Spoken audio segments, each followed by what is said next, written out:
Hello everybody, it's Delilah. Welcome back to my channel. Today's video is going to be all about pregnancy. I'm starting a new series on my channel because I get a lot of questions asking about things like pregnancy, about birth, about what happens after birth, things I wish I knew about breastfeeding. And so I'm going to start a little bit of a girls talk series. I'm just going to be sitting here. I got you guys to ask me some questions over on Instagram. I told you not to hold back. We're going to be talking about all kinds of stuff. We're getting down to like the nitty-gritty here. This girl talk series is most definitely not an original idea. I've seen many other YouTubers do this, and I think it's a great idea. I think things like pregnancy, birth, breastfeeding, those kinds of things aren't talked about enough. At least not the like nitty-gritty, what really happens, what you should really expect kind of stuff. So I'm going to be covering all kinds of stuff in today's video. Today's topic is pregnancy.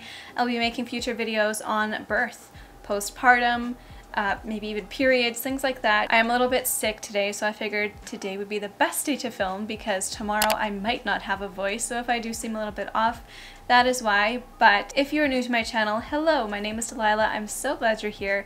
I'm a mama to two little kiddos, Eloise and Theodore. Eloise is 2.5. Theodore is 8 months old. He's almost a year. It's so sad. I make all kinds of motherhood and lifestyle videos here on my channel. I vlog every week. I just share a lot of inspirational motherhood stuff. So if that's something that interests you, please go watch a few more videos, hit the subscribe button, give this video a like, comment down below something that you learned from pregnancy, from your experience, and let's get into it. Before we dive right into this, I want to thank FunctionABeauty for sponsoring today's video. I've been getting questions on my hair, what products I use in my hair, especially since I cut it really short. Thank you for all the sweet compliments, by the way, on the new cut. It was an unexpected haircut, but I mean, it's kind of growing on me. For all of those who are wondering, I have been using FunctionABeauty products for the last, I want to say 1 to 2 months, and I have seen a huge difference in my hair. I use very minimal hair care. Honestly, I just don't really have the time to put a bunch of products in my hair, let them sit for a long time, wash them out. I only wash my hair like once or twice a week. So for me, it's really important to have products that work really well and that are made with really good ingredients. For the longest time, I was the kind of person who just went to the drugstore, bought the cheapest kind of shampoo, didn't really care about what it was for, what the ingredients were. Drugstore products are made cheaply. They use a lot of wax in their products that really doesn't do much for your hair. I've been dealing with a lot of wax buildup, dandruff, a lot of dandruff, oily hair, flat hair. It felt like every time I washed my hair, it would never be fully clean. When it came to shopping quality shampoos and conditioners, it's really hard to find one that suits you. It's not one size fits all. Everyone has very specific and special needs, and that's where FunctionABeauty comes in. FunctionABeauty creates a custom shampoo and conditioner specifically for you, for your hair goals, for your hair type. It's really easy. It's just a little 2-minute quiz that you fill out about your hair type, your hair preference, your hair goals, and then you even get to pick out the color of your shampoo, the scent of your shampoo. There's no parabens, sulfates, GMOs, or toxins. It's 100% vegan and completely cruelty-free. On my little profile, I filled out that my hair is wavy, fine, and dry, and my goals were curl definition, to hydrate, nourish roots, thermal protection, and volumize. So it kind of does everything that I need it to do in one product. I got the Fine Apple fragrance. It smells really good, and I decided just to go for no dyes. I kept it white just so there's like less unnecessary ingredients. The shampoos even come with little stickers so you can decorate your own bottles. Both the shampoo and conditioner come with caps that you can screw on and off, and then there's also a nozzle. It's really nice. You can just switch out the nozzle for the cap if you're moving or traveling or whatever you're doing, and then just screw the nozzle back on, and that way you don't have to worry about any spilling. You also have the option to get like this little travel pack. Come to think of it, I should have used this. We were just traveling and I totally forgot I even had this. There's really cool just like squeezy bottles. So like I said, I've been using it for the last couple of months, and I've actually noticed quite a difference in my hair. There's no more dandruff, at least very little. I think a lot of the dandruff is actually wax buildup, and so now that I've been using the shampoo for a while, the wax buildup is gone. When I went to get my hair cut, my hairdresser actually noticed a difference. My hair feels really soft, it's shiny. I love that there's thermal protection in there because I do use some heat on my hair, so it's just one less thing that I have to worry about. Honestly, I'm quite impressed with FunctionABeauty, and I will be purchasing again. And of course, they're giving you guys a deal. So if you go down to the description box below and click the link, you can get 20% off your first order. It is currently available in the US, in Canada, Great Britain, Europe, I think Australia, New Zealand, and more. There's a lot of locations they ship to, so make sure you go down, click that link, check them out. And again, thank you to FunctionABeauty for sponsoring today's video. Without further ado, let's get into this.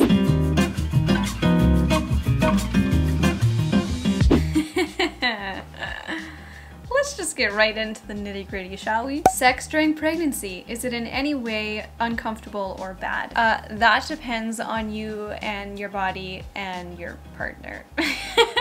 Everyone is so different. Both my pregnancies have actually been different as well. The first time I was pregnant, it was obviously my body's first time. The first time there usually isn't as many aches and pains, and then the more pregnancies you have, the more uncomfortable things become, the more pain you're in, depending. I mean, everyone's different. And I just need to say, everything that I'm saying is based solely on my own experience. What I say and my experience will be totally different from somebody else's. That's kind of the beauty of pregnancy and birth, is that everybody's story is so different. And so don't take my word for it.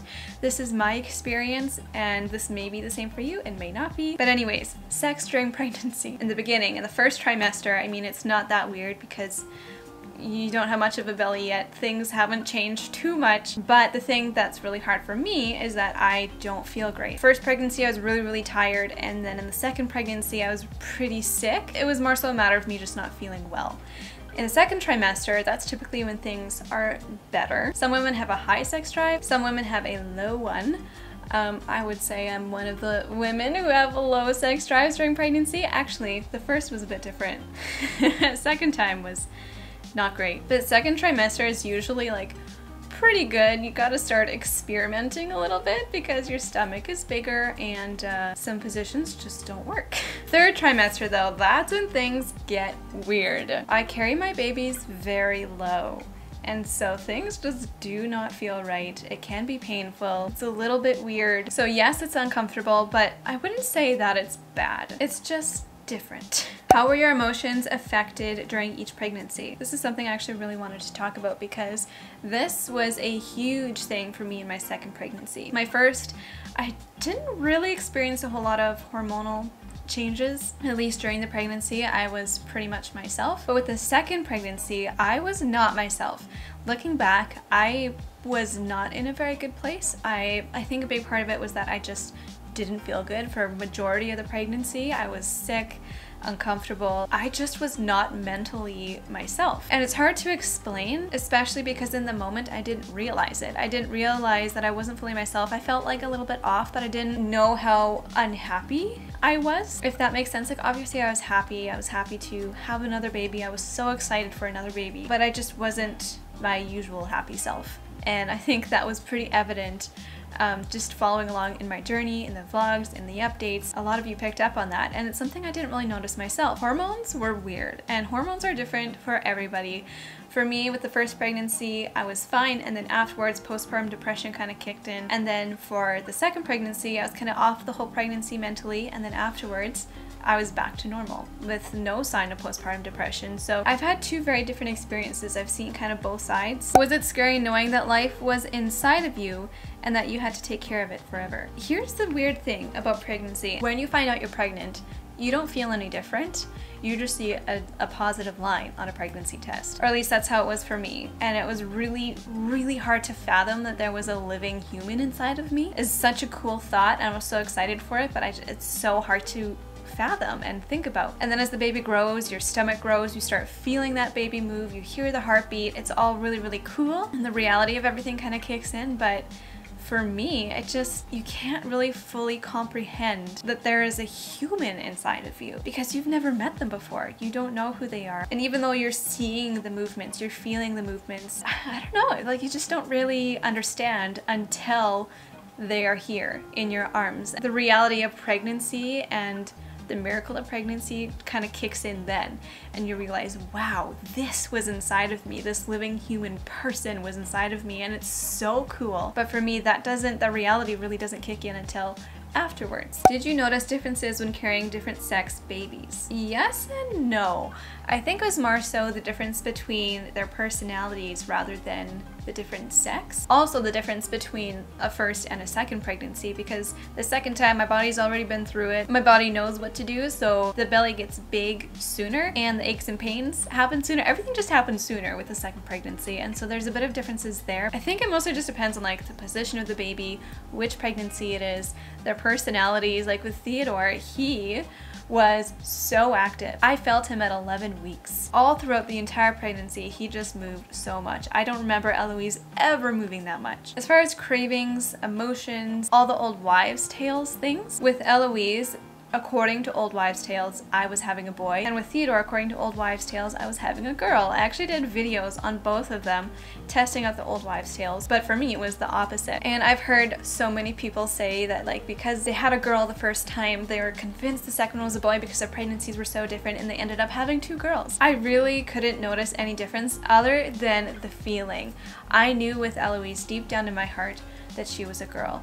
I convinced myself that she was a boy because that's what everyone was saying, but I knew deep in my heart she was a girl, and with Theodore, there was no question. Like, I would have been so shocked had he been a girl because I just knew. Even though the pregnancies were so different, the only difference between gender was the feeling I had. What was the most effective means of managing impatience at the end of your pregnancies? If you have been following along since I was pregnant, at the end of my pregnancy with Theodore, you know I was very impatient. I struggled a lot with being impatient and just wanting him to be here already. He ended up being late, and my first was early. So it was really hard to wait that extra few weeks before he decided to come. So at the end of my pregnancy with Eloise, I was so eager to just meet her. Not that I was super uncomfortable or anything, but I just really wanted to meet her. I didn't have to wait very long because she came 10 days early. With Theodore, he was 3 days late? I don't even remember anymore. It's a long story, but I actually think he was more like 10 days late. If you've been following for a while, you know all the details about that. But I was so impatient at the end, and the only thing,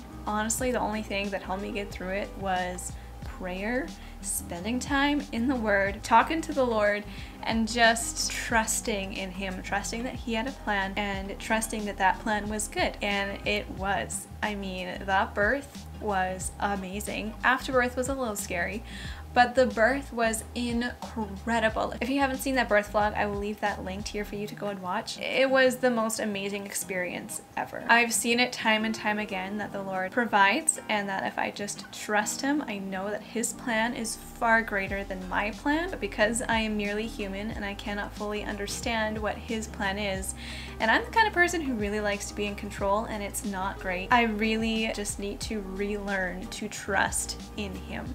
That's the only way that I can manage my impatience. Before you were ready to start trying, did you fear you would be infertile, and how did you cope? This was a huge fear for me. I wanted a baby so badly. Like, I can't even explain to you. It almost physically hurt. That's how badly I wanted to be pregnant. I wanted to be a mom, wanted to have a baby, and my biggest fear was that we wouldn't be able to. And again, the only way I coped was just trusting in the Lord and trusting in His plan for me. We are very blessed to be very fertile. We so far have had no issues getting pregnant, but I know it's something that could totally be in the future. We could totally deal with secondary infertility, and it is something that I still fear. Did you enjoy being pregnant? I had an easy go of it by all accounts, but hated it. Here's the thing. I loved it the first time around. I loved every minute of it. I loved just the whole experience, being able to grow my child, to feel my child. Even though I couldn't fully comprehend what was going on, I loved being pregnant. I loved the belly. I just loved everything about it. So because I had such a great experience the first time, I couldn't wait to be pregnant again. But when I got pregnant the second time around, it was actually technically the third time around. It was hard, and I think it's just because I was so mentally not myself, but also because I was really sick. It wasn't even like the aches and the pains that I hated.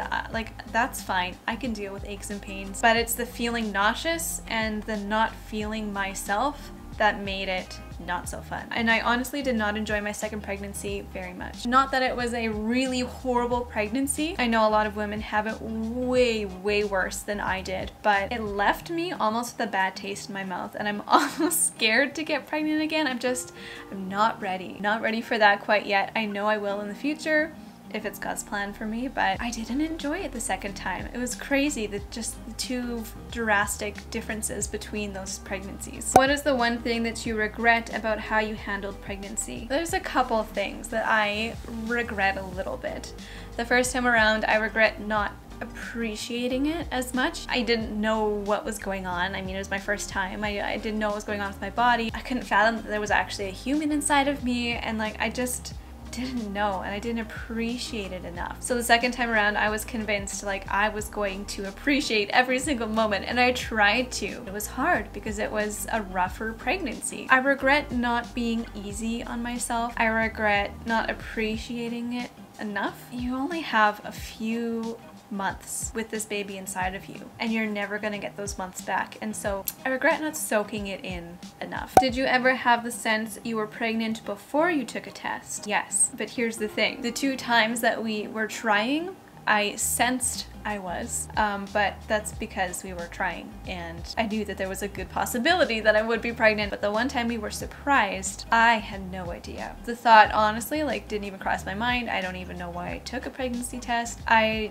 was totally and completely shocked. So yes, I've sensed it, but I don't know if that's just me thinking it because we were actively trying or because I knew. I'm noticing there's a lot of questions about birth, postpartum, stuff like that. Those will all be answered in a separate videos. I will be doing videos on postpartum, after birth, birth. So don't forget those questions and follow me over on Instagram if you want to ask me questions about those in the future. Did you ever have weird dreams during pregnancy? I had nightmares of spiders. That sounds awful. I hate spiders. I most definitely had some weird, weird dreams.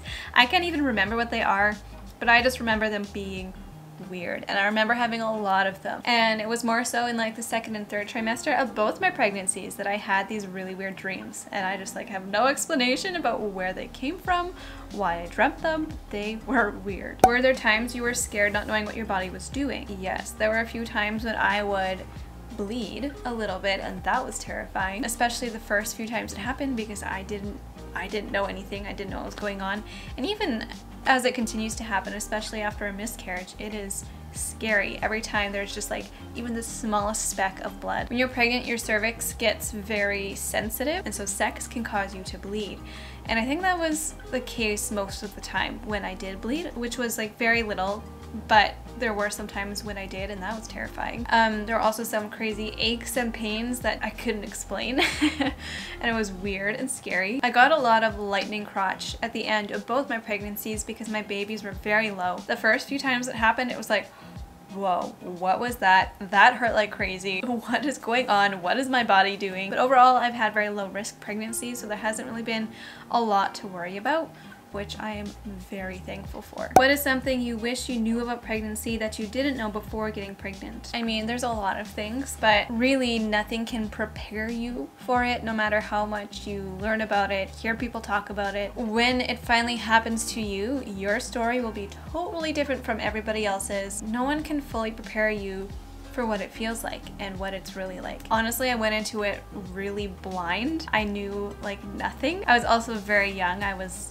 19, 20? How old was I? So I was young, I was uneducated.